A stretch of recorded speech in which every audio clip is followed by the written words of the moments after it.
to my channel மலரும் மொட்டுக்கள். Midas the golden touch அப்படிங்கிற கதையை பார்க்கலாம்.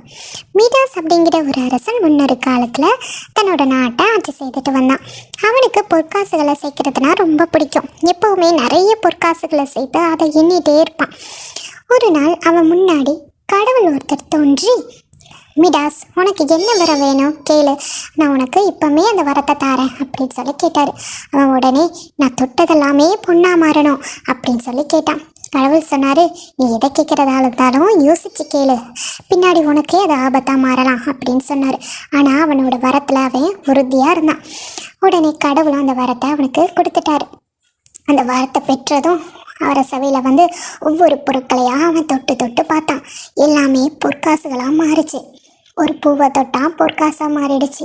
அவனோட இருக்கையை தொட்டான், பொற்காசுகளை மாறிடுச்சு. ரொம்ப மகிழ்ச்சி ஆயிடுச்சு. கொஞ்ச நேரம் ஆனதும் அவனுக்கு ரொம்ப தாகமாக எடுத்தது. தண்ணி குடிக்கலான்னு போனான். ஆனால் தண்ணீரோ பொண்ணாக மாறிடுச்சு. ரொம்ப பசி எடுத்தது. சாப்பிடலான்னு சாப்பாட்டை எடுத்து சாப்பிட போனால் அதுவும் பொண்ணாக மாறிடுச்சு. அவனுக்கு என்ன பண்ணுறதுனே தெரியல. ஐயோ, எல்லாமே பொண்ணாக மாறிடுச்சு, என்ன பண்ணுறது, என்னால் சாப்பிட முடியலையே அப்படின்னு புலம்பிகிட்டே இருந்தான். கொஞ்ச நேரம் ஆனதும் அவனோட செல்ல மகள் அவனை நோக்கி அப்பா அப்படின்னு கூப்பிட்டுட்டு ஓடிட்டு வந்தான். அவளை ஆசையோடு போய் தொட்டான். அவள் ஒரு தங்க சிலை மாதிரி மாறிட்டான். அவனுக்கு ரொம்ப அதிர்ச்சி. ஐயோ, நான் கேட்ட வரோம் எனக்கே இப்படி சாபமாக முடிஞ்சிருச்சு அப்படின்னு சொல்லி கடவுளை நோக்கி கூப்பிட்டான். கடவுளே, எனக்கு இந்த வரத்தை எடுத்துருங்க அப்படின்னு சொல்லி கூப்பிட்டான்.